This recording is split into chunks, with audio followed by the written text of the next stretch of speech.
Being recorded. There you go. There we go. Mhm. Hello, everybody. Thanks for joining us today to talk about the online presence and whether we have to do it or not. We do. Ever since the ruination of Twitter, I find myself really downhearted but game. And I'm still maintaining some kind of online presence, but I'm probably no longer making it a priority. But we have today with us three different views on what we should do and how we should do it. We have the wonderful Jenny Austria Bonifacio, Rosey Hwang, and Jacqueline Baker. We will call her Jackie probably today because we know her too well. I thought I would ask these people to introduce themselves, not as a bio, but in terms of how they're using social media and why. So, Jenny, will you begin for us and tell us what it is that you're doing these days and what use you find it? For sure. I'm one of those authors who have to be on social media a lot, not necessarily because of author stuff, but because it is also my day job. My day job, I work as the communications and marketing specialist at Volunteer Canada. So that means I take care of 5 social media accounts by day. And then by night, I take care of 4 others that are my own. And also, I run one called Salaysay Toronto. Salaysay is our Filipino Canadian writers collective based here in the Greater Toronto area. So just trying to make sure that the Filipino Canadian authors feel some love and we can get their voices out there. So I do a lot of social media, but not always for myself. That's great. And Rosie?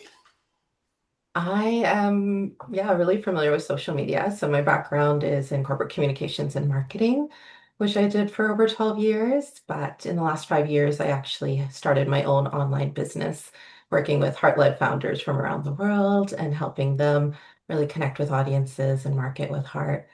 So I'm deeply familiar with it. And in the last year, I've shifted gears slightly to also start marketing my own book as my debut is coming out in a few months.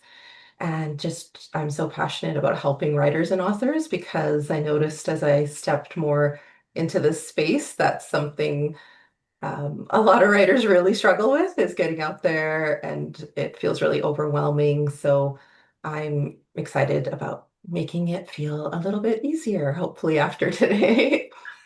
That's wonderful. I'm looking forward to that. And Jackie, what are you doing on social media these days? Oh, hello. Well, first, congratulations, Rosie, on your debut coming out. That's very exciting. Thank Yeah. you. Thank you. Yeah, wonderful. Well, Marina just said we have to be on social media, so I have a terrible confession to make to everyone. At the beginning of April, I suspended all my social media accounts in a single fell swoop. So, surprise, I'm not sure what I will add to the conversation today, but I'm very much looking forward to hearing what Jenna Lee and Rosie say. And I do have some thoughts, but we'll get to that later. Well, I think one of the things that you're bringing here is that other option and how that works. I think we have to ask ourselves all the time how integral the online presence is for us, as they said in the intro to this talk today. The My constant question to myself is how much time am I going to put into marketing essentially, and how much time am I going to put into writing? And when writing time is becoming more and more precious, then the time to put into the working on publicizing the book is harder for me to find. How are you going to do that, Rosie? Since this is your debut, what are you finding so far? Yeah, so what I actually teach my clients is that you need to be mindful of how much marketing you do, and it all depends on the stage of marketing that you're in or the stage of your writing that you're in. So, for example, if you are still working on your drafts, you're not necessarily going to need to be out there that much. However, I would really advise authors and writers everywhere to not wait until your book's about to be published to start sharing. So even in draft mode, you can say, hey, I'm working on this new story, bring them into that journey and then invite them along.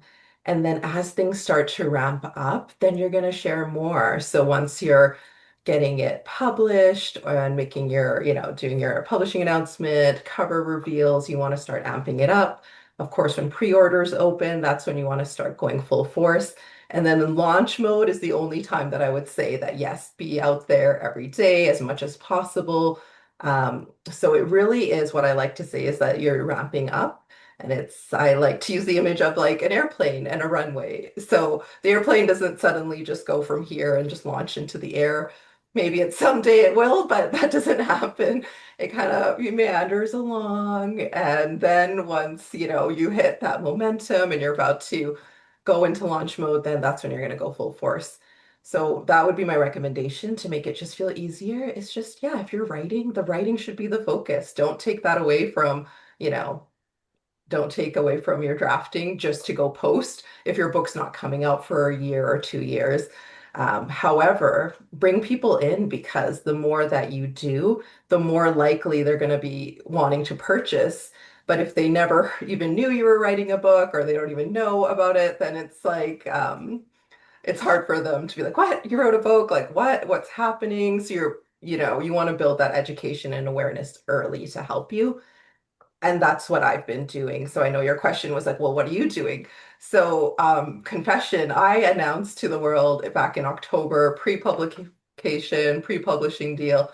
And I was like, hey, oh, by the way, I love writing romance. And this was kind of a shock to my community because I'm here talking about marketing and sales, and that's what I do. That's my business, that's my background.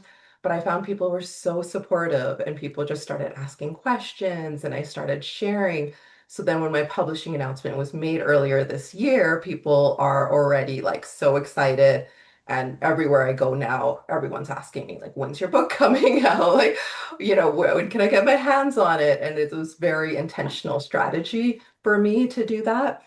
And what I see online is a lot of people waiting until they're agented or they have a publishing deal or they have a date. And I would argue that is, you don't need to wait for that, step into being that writer and author and don't wait until, someone else gives you that. You are a writer and author, regardless of whether you're getting published now or if you're self-publishing, you get to decide and you get to take charge of, yeah, your career as a writer.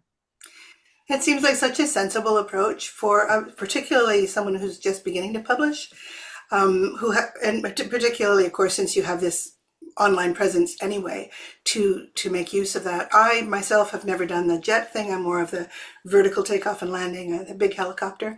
Oh, it's publication day tomorrow. I better put something out there. What about you, Jenny?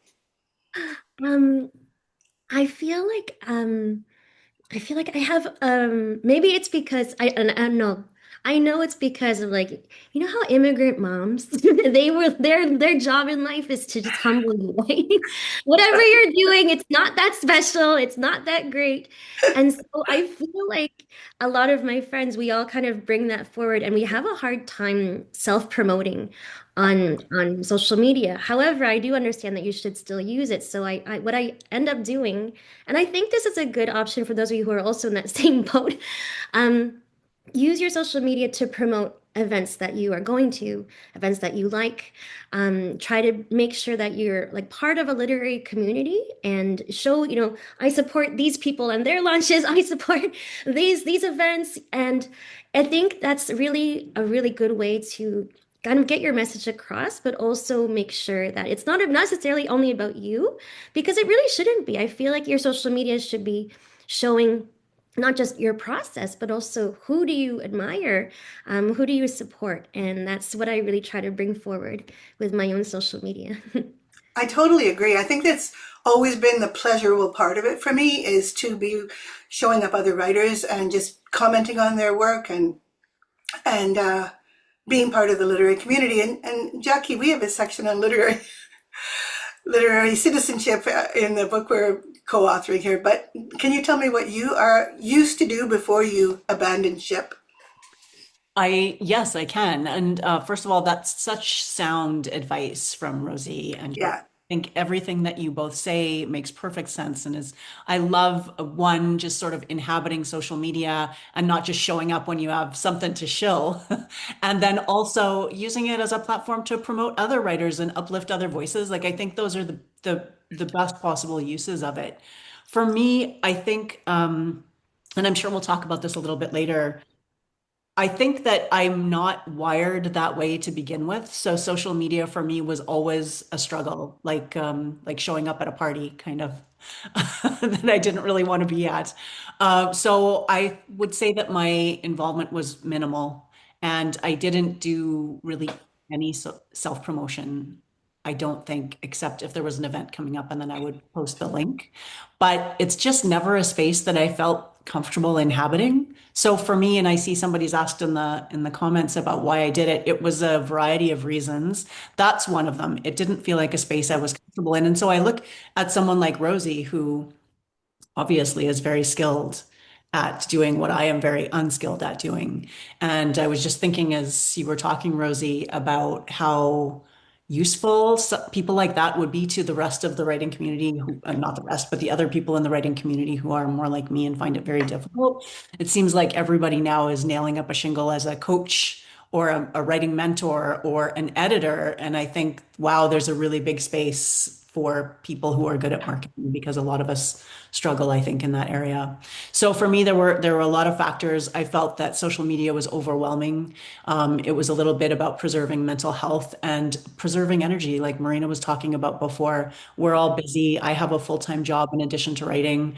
And it seemed like if something had to go and something did have to go, that seemed like the thing that made the most sense for me. I know a couple of people who have hired someone to look after their social media just because they don't have the expertise, so it's more work for them to figure out things, but also that I think all these things come into it. I think what Jenny was saying about a reluctance to self-promote is very, very true, and that somebody else is going to do that better than you can. But also then somebody who is able to do it efficiently, that takes one of the things off your own field of responsibilities. Not, of course, we want to pay people properly for their work for us, and it's not always possible to do that, in which case you better learn to do a few things yourself. I was really, really good at Twitter, and I really loved Twitter. And then when it was no longer possible to even be there, I feel like I haven't managed to replace that expertise in Instagram. My daughter always has to help me figure out how to put a video up there, and it's just something I haven't enjoyed yet. But is the pleasure of being online part of it for, I think not for Jackie, but for you generally, is it part of it for you, Rosey? Yeah, for sure. Instagram is a very difficult app. It's not you. Like as someone has to use it professionally, I understand that it is not as simple as the other apps are, so don't worry. It's not you. Um, One of the things, for instance, on Instagram that a lot of people struggle with is sizing. You put up an image and it's all cut up, and why is it like that? And we could do a whole section just on just Yeah, on we should get some how to write workshops it. going. Next workshop, okay? Yeah. Next workshop. But basically, the easiest thing would be to use Canva. Canva is a free tool that you can use on your computer. And all you have to do is select the Instagram option, and it's an automatic sizing. So you can't mess this up. But there are still a lot of ways to get around this, but it's one of the things you mentioned earlier are people who hire marketing professionals, right? And I know some friends who have, and they spent, I think, like $3,000 or so to get this done. However, what ended up happening was because the marketer, they can only do so much without your feedback. Like it ended up to be more work for them to review and, oh, can you fix this? And, oh, I don't like these colors, and this is not the right vibe. And they said, you know what, it would make more sense if I just did it for myself right from the beginning. But then I saw the content they were putting out, and it was quite good. And I thought, wow, it looks really good to me. And they said, no, this is not what I wanted, but we just didn't have time to fix it. And so it's if you have that kind of design eye, if you know what your colors are, you know what your fonts are, it'll be a little bit easier for you. And yes, I see in the comments. Yes, thank you, Canva. And Canva, there's a free option as well, so you don't have to pay for it right off the bat.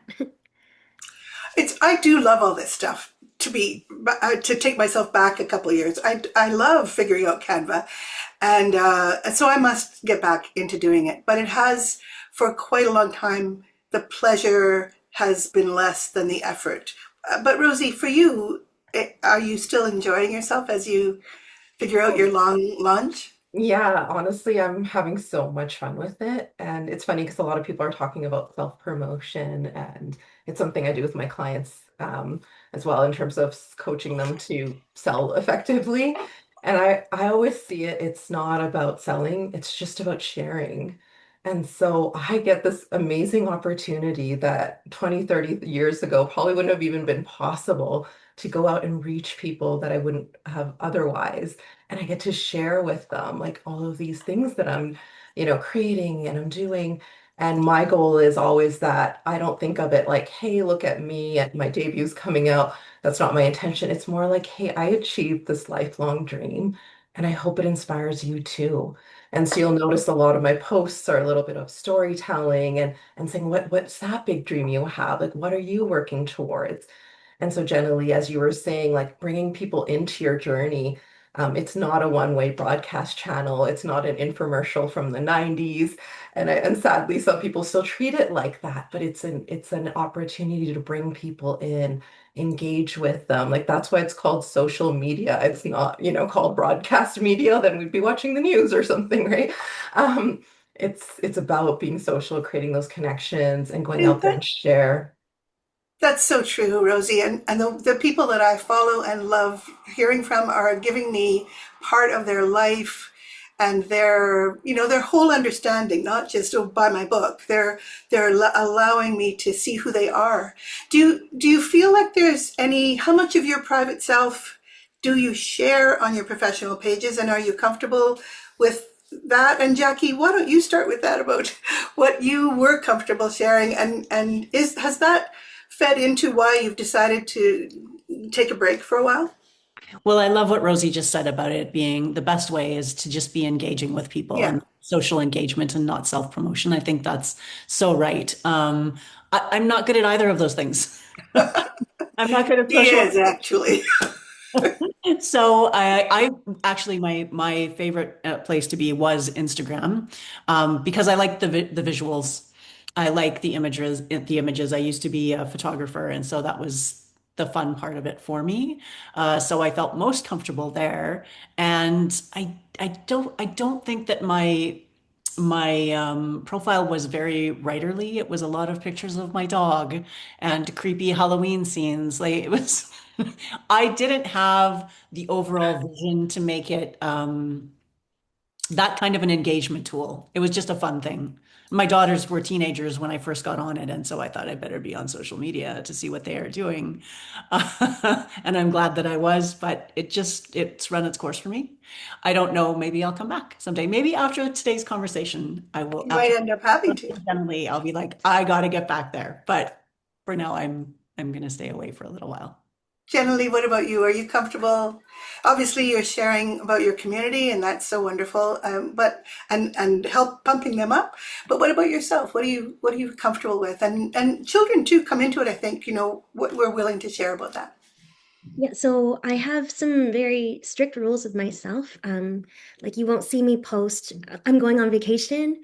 You won't see, because I think if you're on vacation, you're on vacation. Like shut off your devices, right? You're not going to see me post anything about my family, my sister, her kids. Like that's off limits.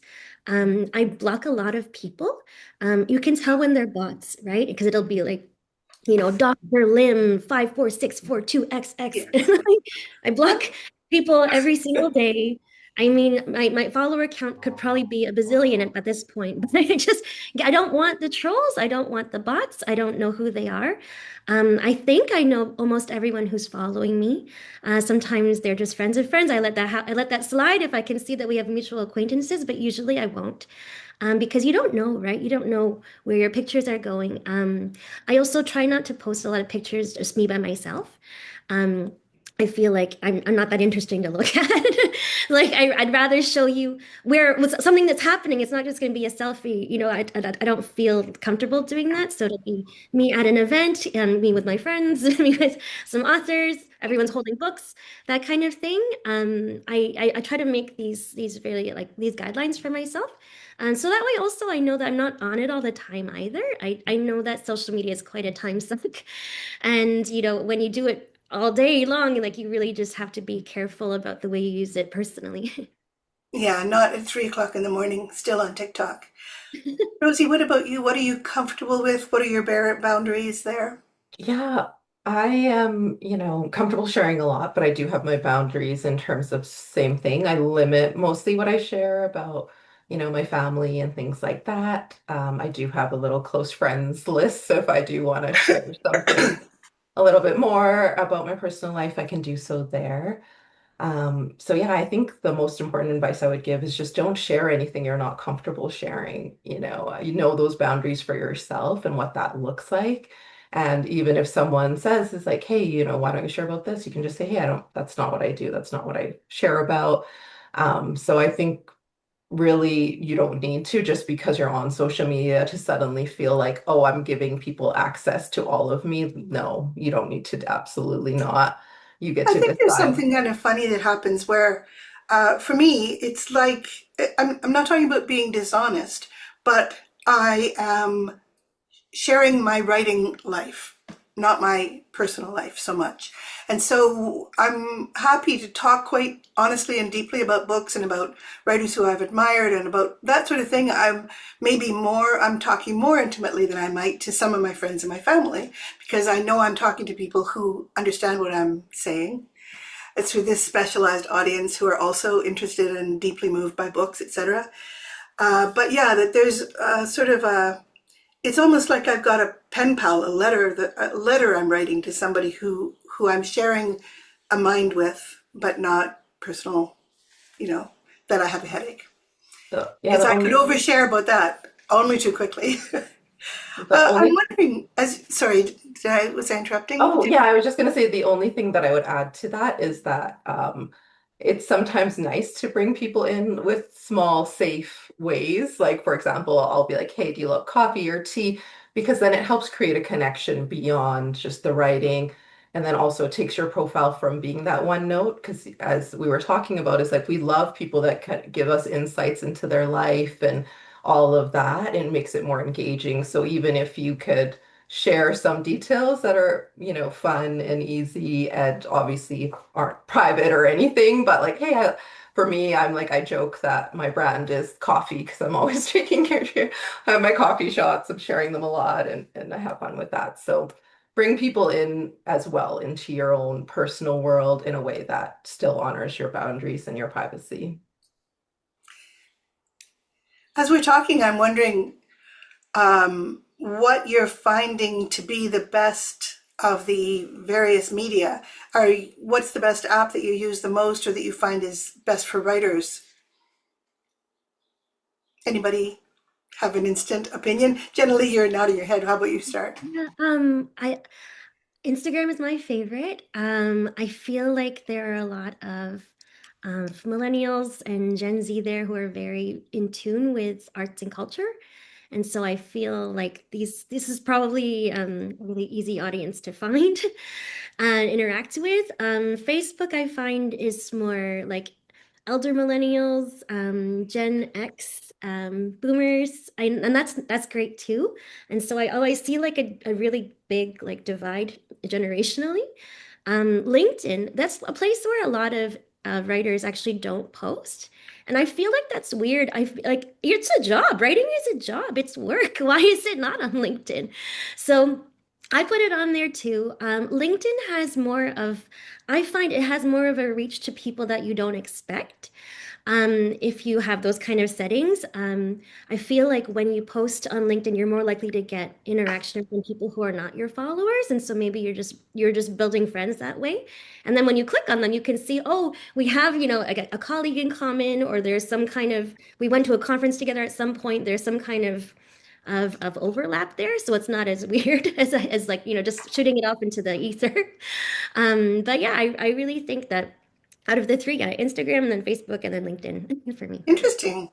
What about you, Rosie? Are you a TikToker as well?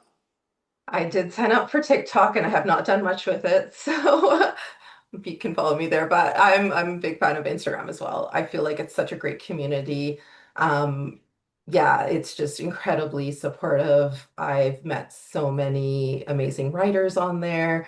If you visit my profile, you'll see this. I've done a lot of collaborative posts as well, which I think we're going to talk about a little bit as well, as just the opportunities to connect beyond your current audience. And so I just love Instagram. It's so fun. There's lots of bookstagrammers out there as well that you can connect with as a writer to help you get the word out. So it doesn't just feel like I'm self-promoting or I have to do this. Like you can make these really mutually nourishing relationships on there, which I love.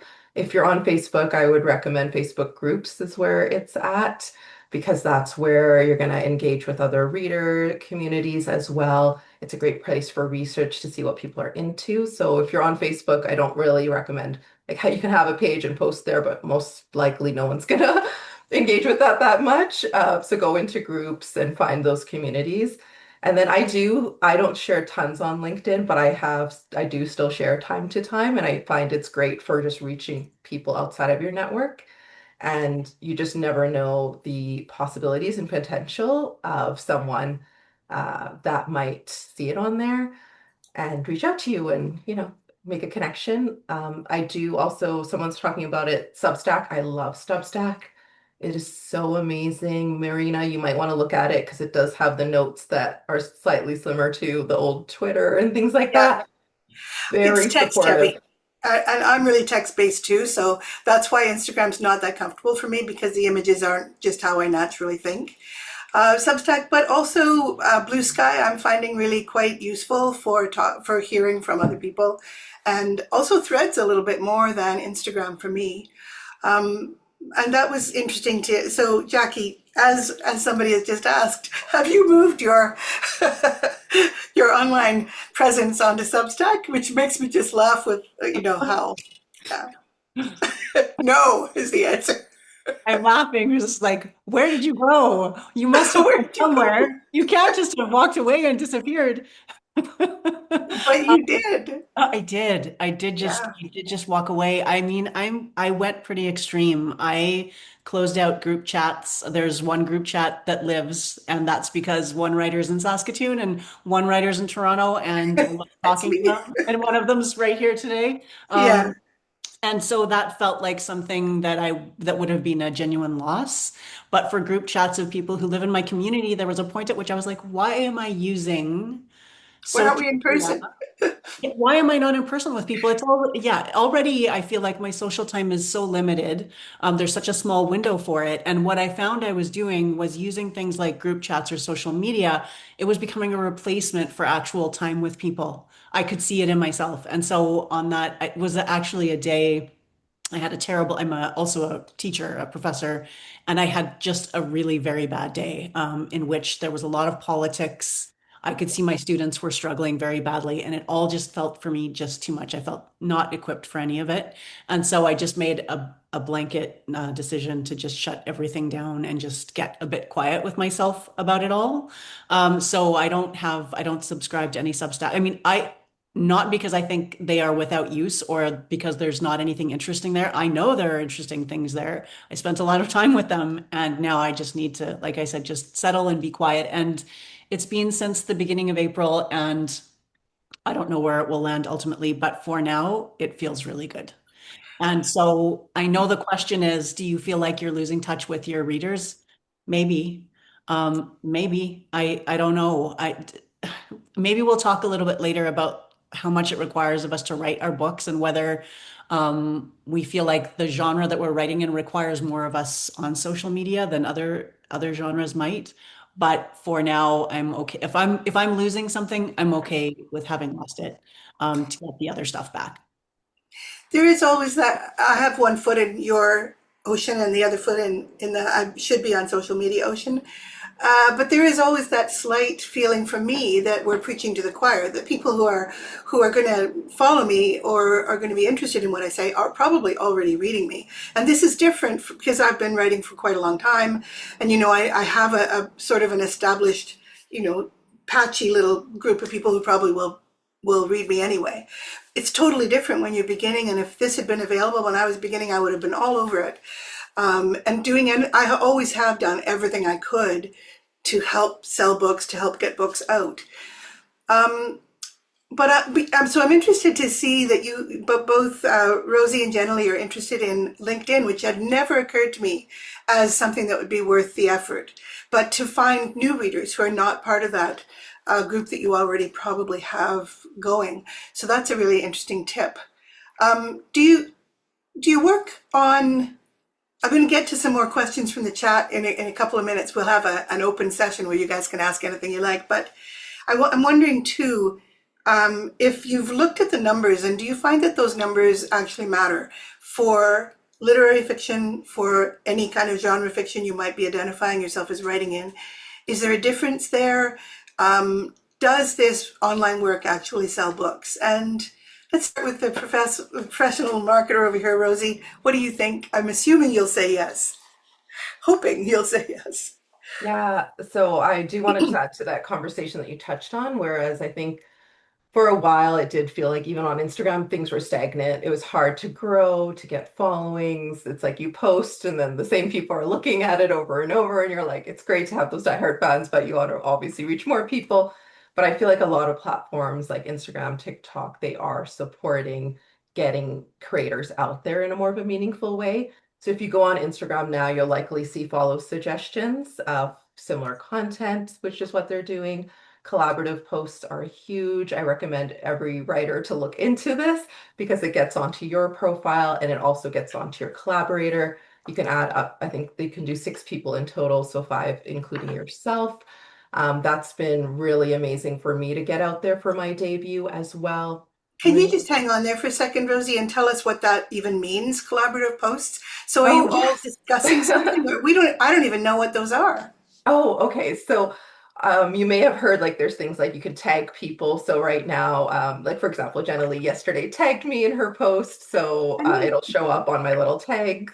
And I think she tagged all of us, except for you, Jacqueline, likely. But so yeah, so that there's tags and then there's mentions. So I can mention, after today, I could mention Writers Guild, had a great time talking on this panel, which are all great. And Writers Guild might share it or Jenna Lee or we might get someone to share it. But the collaborative post is more powerful. So instead of like me just posting something and it's just going to my profile, my followers, if I collaborate with you, let's say all of you on the post, it's going to go to all of our profiles. All of our audiences are going to see it. So there's a lot of opportunity right now But in what that. will the posts be? Will it be conversation between us? Or will it It, just be that we're all posting it to the same? Well, it would be whatever you might post typically. So, for example, this summer, I'm going to be at a conference and I'm going to be on a panel with other romance authors. So, what I did was I emailed the other romance authors and I said, hey, we're going to be on this panel together. I'm so excited. Let's do a collaborative post. So, I put it together in Canva and I said, all you need to do is send me your bio, drop in your photo, I will post it, and you just need to accept the collaboration. So it's basically like any sort of typical post we would do, but now we're getting in front of new people. So there's just so much more opportunity. I've been getting my profiles at its highest views, and I haven't been posting that much, but it's because I'm collaborating with others as well because of that. So in my experience, it's just there's such an opportunity there right now with this. Yeah.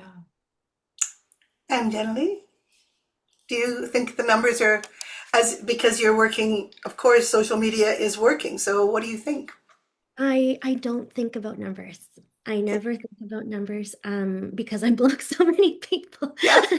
But I no, I don't it's kind of like looking at your Goodreads score. Like I don't care. I don't want to know. But I just feel like if you know who the people are who are following you and you're supporting them in some way, I'm very aggressive as a friendly person. Like if you're friends with me, like tomorrow, I'm like, how's your mom? Let's hang out. Meet me at the park. Like, and I think that's just me, but I feel like if you think too much about your follower count, then you're having all these people follow you, but you don't know, maybe don't really care too much about you, and so I don't want to engage with that.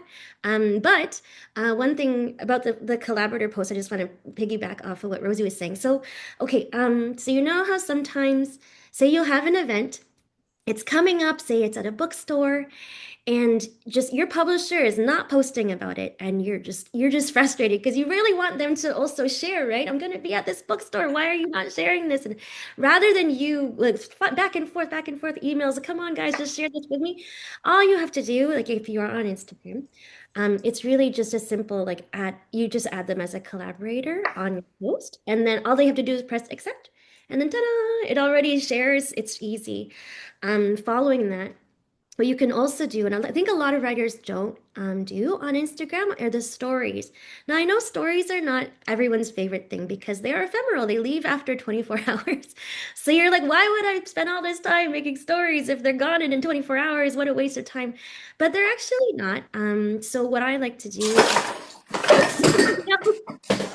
Marina, you okay? Tell me it wasn't water or coffee. It was water, but it was nowhere near my keyboard. Don't worry. Is it on your keyboard? No, it wasn't. No, it isn't. It's okay. Sorry. Okay. We gotta get you some rice. Throw it in rice if it is. It's fine. It's fine. Carry on. Tell us about stories. I'm interested because most of the younger people I know who are really comfortable with social media are using stories almost exclusively. They're more stories than posts. Right. And so, like, say, okay, you know how, right? We're back to that bookstore event you're gonna do, right? How many times are you gonna post about it until you're sick of posting about it, right?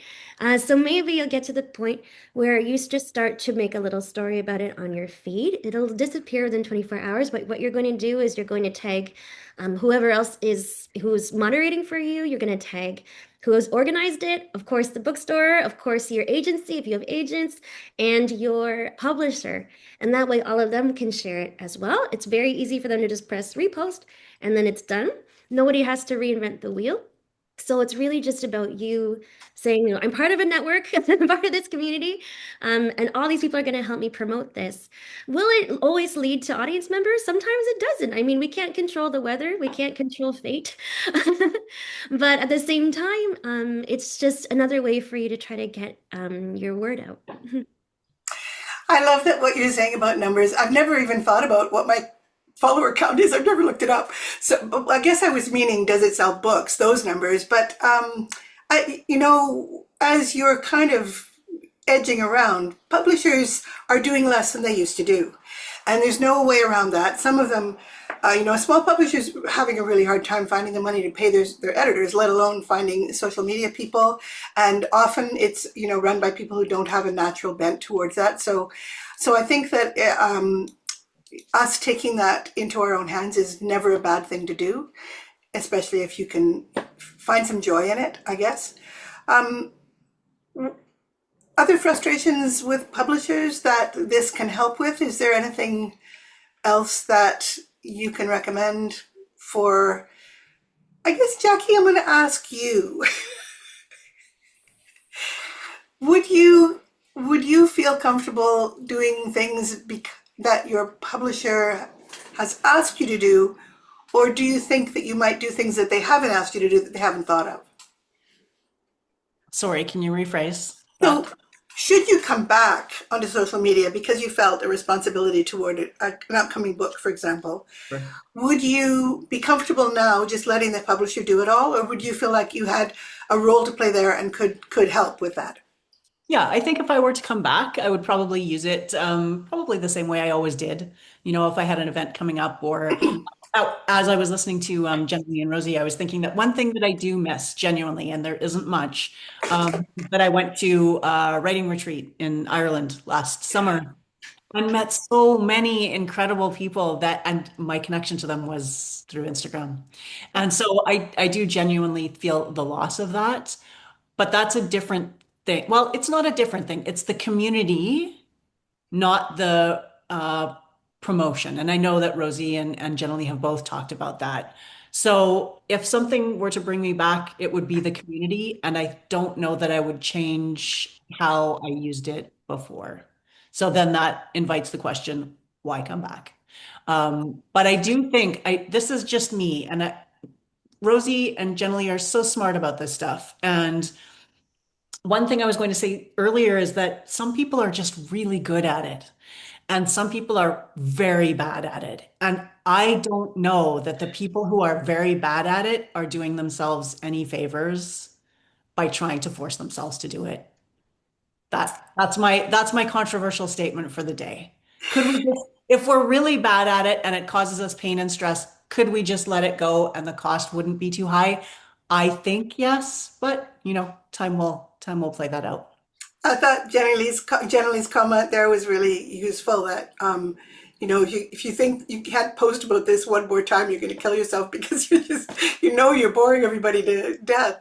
That the stories thing is a great one for that, and I think it's really useful if you are promoting to make sure that you're interspersing it with other writers, with promoting other people, with other ideas completely. I try to stay away from politics online, and not always successful, but I have always tried not to, and I would still like to stay out of it. Do you either Jenny or Rosie? Do you find that you are drawn into a larger conversation about the culture, or I mean, book culture or the wider culture, or are you really good at limiting that, or do you feel it's not important one way or the other? Rosie? How do you mean by book culture? Well, when there are controversies, for example, somebody's book turns out to have been written by AI, or there's some, government interference, like in Alberta with libraries, or any of that kind of political, but also connected to books. Do you feel that it's a good idea to weigh in there, or do you avoid it? I think it's very important to be intentional and purposeful with your social media. So if it's something you are very passionate about, I would encourage you to go out there and share about it because it's who you are, just like you would talk to a friend or someone else, you might actually go out there. And I really believe that we should use our platforms to make a difference. So if there are issues that are close to our hearts, that's also the purpose of being out there on social media, is to impact and create positive change. So by holding back, are we now contributing to some of the dysfunction or things that might not be working? However, you don't want to get dragged into every little thing and let it take over. So I always say that now algorithms are so good that you can curate it. So if you are following someone or something does not feel aligned, it's taking up all your energy, it's sucking you in, I would really encourage you to unfollow those people. You do not need to have them in your world. So just make sure you're really, really mindful of how you want to use it, what you want to be a part of, what conversations are important for you to have, how you want to use your platform, but more importantly, the impact you want to have as an author and talking about your books and stuff. So like, what's the impact? That's what I would ask before you start jumping in and letting it do that. And then also just don't let it derail you as well. So you have your focus and your goals and you want to stick to those as well. And if you feel like it's taking away from your writing or your mental well-being, absolutely do not engage as well. Um, and Uh, yeah, so that would be my thoughts on it. That's just such a wise answer. I'm really impressed with that. I think that's exactly what I agree with that completely. Jenny, you were nodding a lot. You too. Yeah, no, what Rosie said, don't let Yeah. it distract. And also like, yeah, I'm not one to get in fights on like a Facebook comments or anything like that. Um, I do think that if you are going to post things that are quite political, this Instagram stories are really good for that. If you don't want them to live on your feed forever, but you want to have your say about something, use the stories app or the stories feature on Instagram. It's ephemeral. But it's also your friends will see it, so that's good. Also, I see that there was a lot of questions here on this Yeah. side. I Um, want to I want to switch over and let the audience ask questions. So if you do have any questions, listeners, please just pop them in here, and I'll go back up and get to a few of them that we've been missing here. Um, there was one up here I wanted to get back to. Is it the job of publishers to help us find audience for us writers? And then also, so first of all, I think we sort of talked about that a little bit, because they simply can't do the work, all of the work. There's going to be some that we have to do. Somebody Jackie Kirikou Herman has asked, what are the options for self-publishing if you can't afford to hire everyone to do everything? What is the most useful thing for a self-published writer to do? Anybody want to tackle that one? Yeah, I can talk about that. Thanks, Kelly. So the reason why, like I was telling you earlier, we have this group of Filipino writers based here in the GTA, the Greater Toronto area, and the majority of them, like 90% of them, are self-published. And because we are a collective, it's just much easier for people to find and to, like be able to, invite us to table an event, come to this market, we need a speaker. And so it's just much easier for the marketing to happen. Rather than everyone having only their own accounts, right? It's like this is the one spot where you can find all the Filipinos. And so that has been really good. If you are self-publishing, I do recommend you find your people, whoever, if physically your people in your area or topically, and then make a collective. And that way it's easy for people to find you guys. It's really hard to self-publish, and especially because you're saying here, right? It's hard for all the marketing. So if you can do it as a unit, it's just so much better for everybody. All those promotional things, I think, work better when it's a group you're promoting anyway. I'm happier to promote everybody at the reading than to say, come and see me at blah, blah, blah. Somebody here has said, when AI can increasingly replicate, this is really more of a comment than a question, Samuel. When AI can increasingly replicate style and structure and tone, is a writer's real long-term advantage coming from their authenticity and human connection? I think that is what you've all been saying. But Jackie, what do you think about that? Authenticity? Yeah, I'm just looking at the question. In an age where AI can increasingly replicate style, do you think? I mean, that is a can of worms. Yes, is the short answer. But I think that where I still land is where I still land, and I know Jenna Lee and Rosie are saying yes to this question. Does it make a difference for everyone? I do think that we should talk a little bit about genre and about what stage of your career you're at.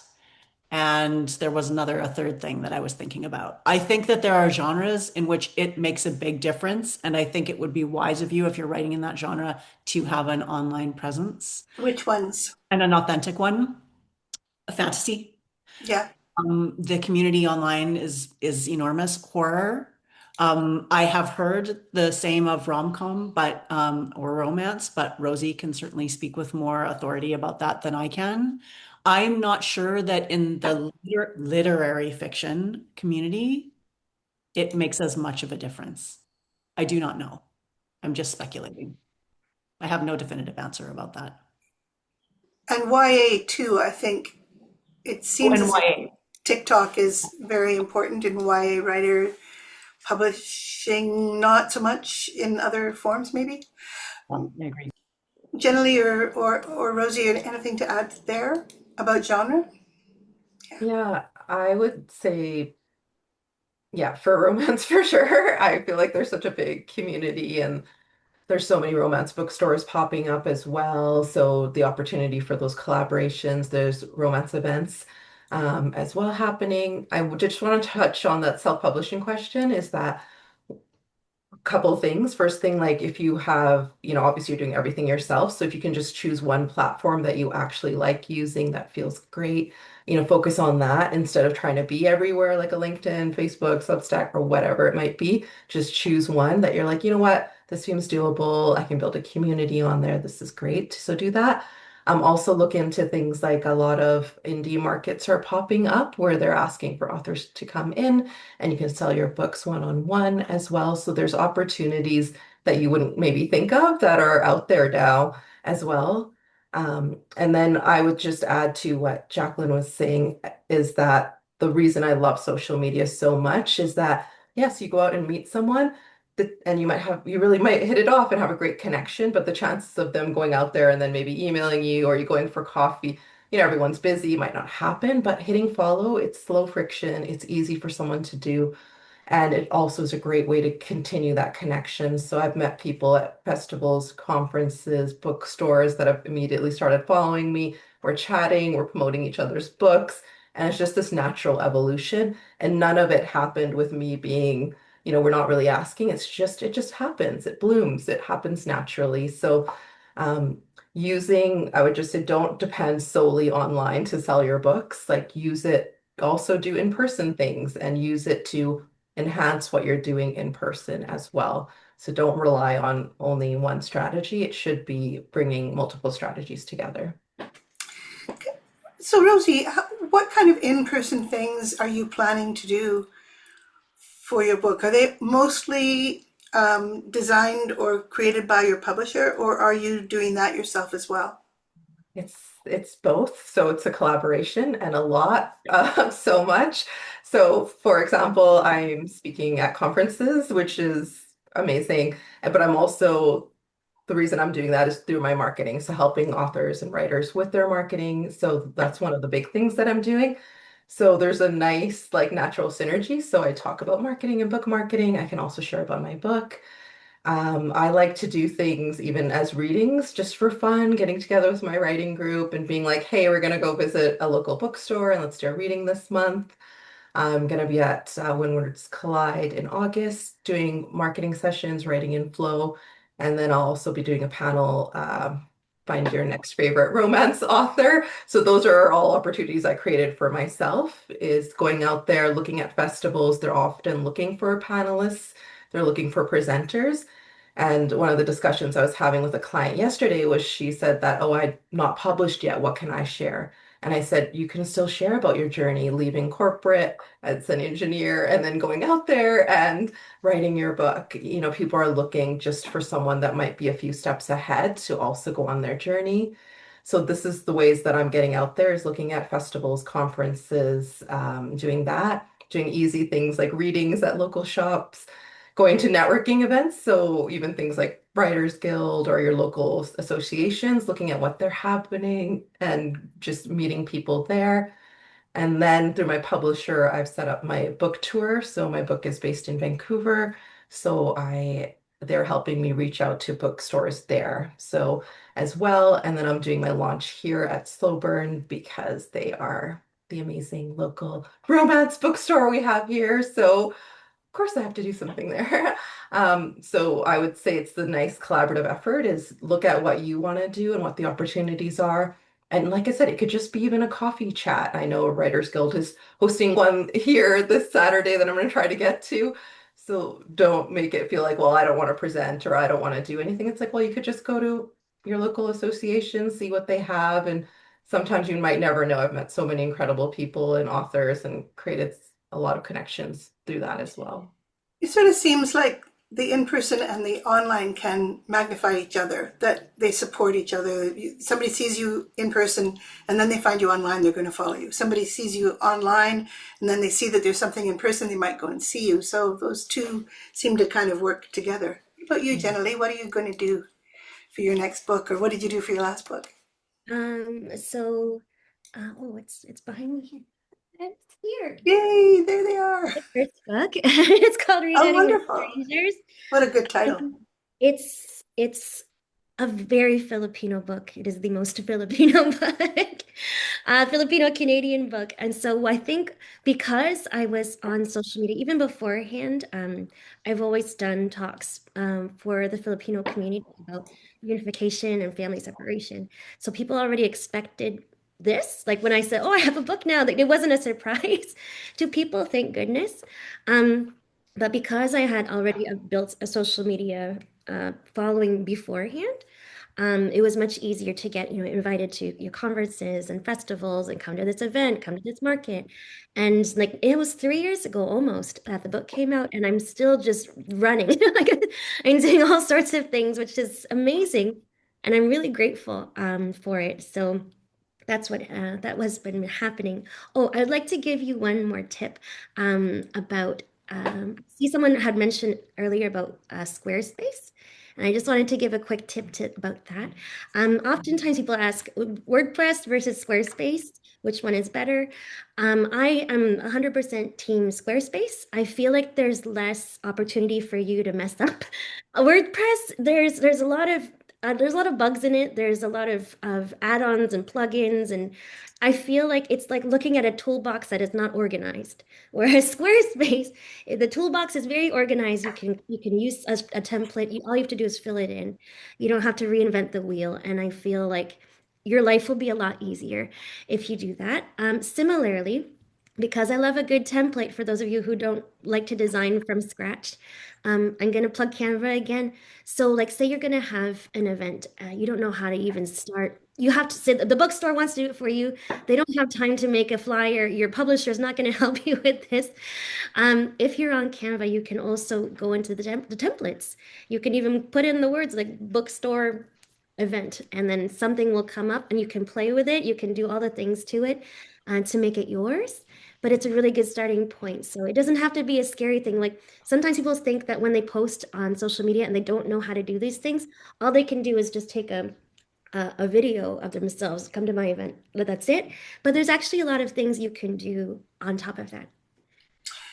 I have a website with WordPress, and yes, it's a very messy toolbox. However, the idea of disassembling it and reassembling it somewhere else is so horrifying, I can't even think about it. Jackie, what about you? Did you ever have a website? Well, 5, 10 years ago, we would have been really talking about websites. We haven't even really gotten to that till right now. Yeah, I remember everybody saying you have to have a Yeah. website. I still don't have a website. I know. You really tried, people. Don't buy my book, Oh anybody. man, yeah, everybody stay away. I just wanted to say that I had a second to read the last paragraph from Samuel's comment about AI, saying, do you think writers who intentionally build that kind of visible presence are making themselves more human and therefore having this deeper connection? I'm going to go out on a limb, and I wonder what Jenny and Rosie will think. They will perhaps think I'm wrong, but I actually think that this drift towards, I mean, how do you know? How do you know that the writer posting on Instagram, and we know that Rosie and Jenny are authentic, but how do we know that the writer's not generating their Or isn't AI altogether? Get them to put 3 fingers in front of their face. generated? That could be it could be We an won't avatar. know. An avatar. Even the text could be an avatar. So here's my prediction. I think we are reaching peak saturation with social media now, and I actually think the trend is going to be towards more in-person events in the future. And I think we'll be drifting from it because of our growing mistrust of things that happen online. I don't know that for sure. It's just speculation again, but I'll be curious to see how it all lands. I think I hope so much that you're right, Jackie, but I am so grateful, Rosie and Jenny, for your insights and your ideas of how we can get better at this while it's still with us and we still have to do it. I do hope, it would be the one good thing of AI if it meant that being in person gained cachet. I think you've given us so many good ideas here. I'm going to go get my LinkedIn profile up again and see who. Also, why does anybody who's a bot not know not to put a string of numbers after their name? It seems like that would be such an easy thing to not do. The Canva push has also been really useful. I think that anything that makes it easier for those of us who don't really feel that we're expert here to get something up is a really, really useful thing. And I'm so looking forward to getting to know both Rosie and Jenny better on Instagram. And thank you for this wonderful talk. It's 1:00 and I think we have to stop. We've got one more person saying musicians like Lainey Wilson and Ed Sheeran depend on live performances. Yeah, let's make that the thing that is really valuable is, have you seen her live? Thank you so much, Marina and everybody. Thank you, Marina. Thank you, Ashley. Thanks, Ashley. Thanks, Jason. And thank you to Jenny, Rosie, and Jackie for their wonderful insights and also for their stalwart positions. Go Jackie, go Rosie, go Jenny.